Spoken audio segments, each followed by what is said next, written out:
Hey, folks, y'all see the title Protecting Second Amendment Rights, Executive Order signed yesterday by Orange Man Bad. Now, let's go ahead, pop it up here. Ain't gonna blow. And I'm rolling with the AT-ATs today. See that they're my crew. So I've been feeling a little conflict breathing over my shoulder from this guy that's from the Bronx. I ain't gonna say his name, but it rhymes with truth teller. But it's not true. It just rhymes with truth teller, but it's not truth teller. Okay. All right. But just in case, I got my AT-AT crew ready. So if you want to bring the ruckus, not the rucker, as in Rucker Park, we got him. Let's get it. Y'all see what it says. Let's take it from the top. By the authority vested in me as president by the Constitution and the laws of the United States of America, it is hereby ordered. Section 1, Purpose.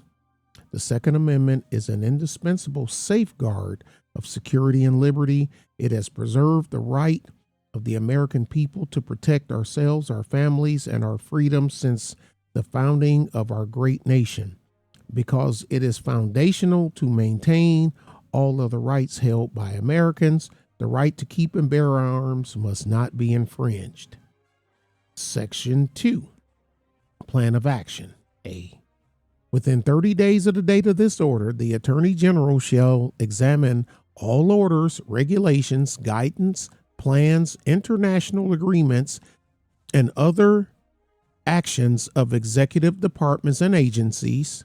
I don't know why they put agencies again in parentheses, to assess any ongoing infringements of the Second Amendment rights of our citizens and present a proposed plan of action to the president through the domestic policy advisor to protect the Second Amendment rights of all Americans. B. In development such proposed plan of action, the Attorney General shall review at a minimum it's not it's one.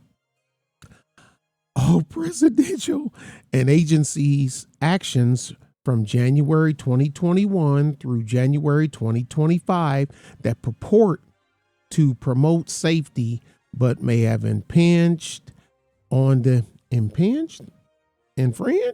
Well, it says impinged, but okay, let's go with it. On the Second Amendment rights of law-abiding citizens. 2, rules promulgated by the Department of Justice, including the Bureau of Alcohol, Tobacco, and Firearms and Explosives. I don't like them. From January 2021 through January 2025 pertaining to firearms and or federal firearms licensees.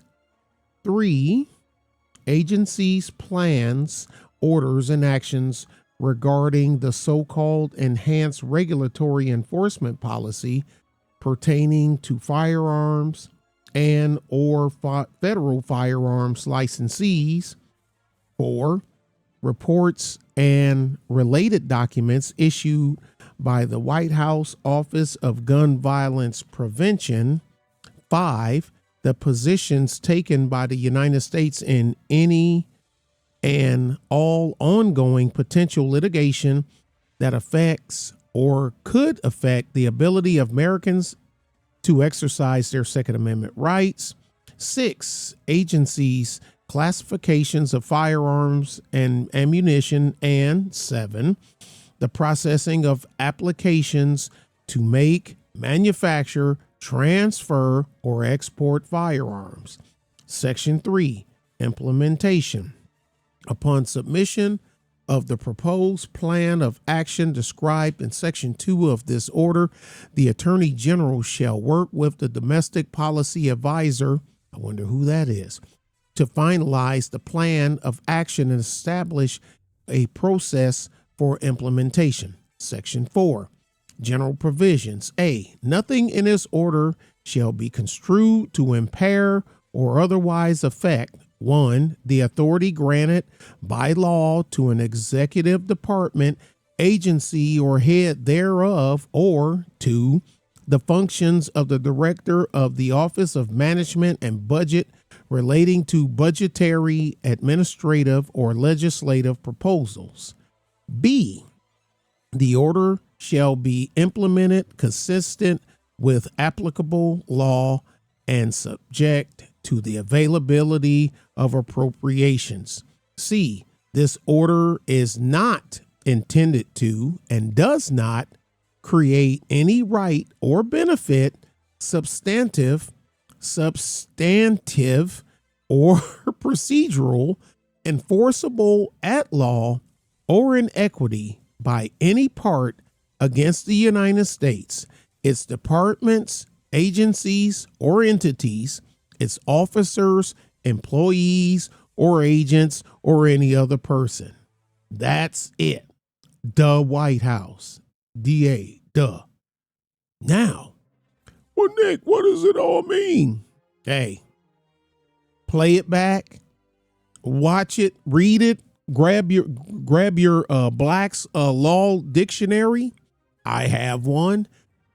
I don't need it in this case, but I have one, and just go through it. Now, my only question to this, and I'm quite sure the answer will pop up: these red flag laws that a couple of states put in place, does this make the red flag laws, for example, the one in Pennsylvania, does it make them obsolete?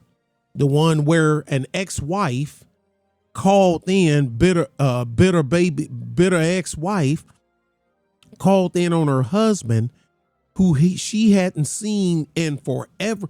He had no contact with her. They found, after the fact it came out, but of course nothing happened to her.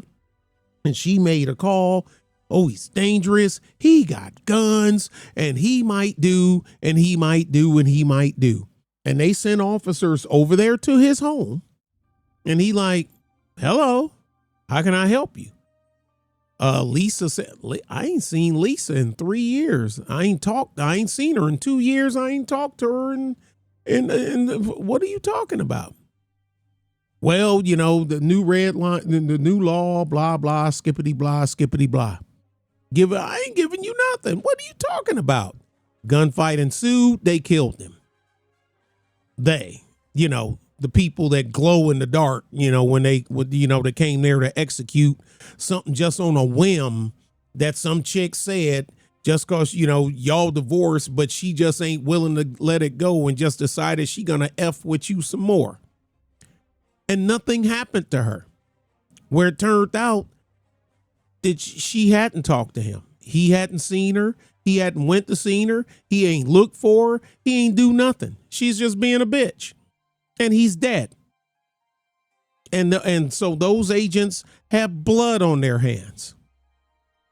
That once they find out that they killed an innocent man, and nothing happened to her.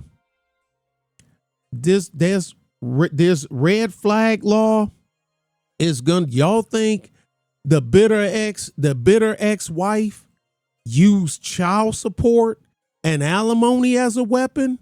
Y'all ain't seen nothing, especially if you the right-leaning gun-toting type, because she would know she was your wife. She knows where the firearms are.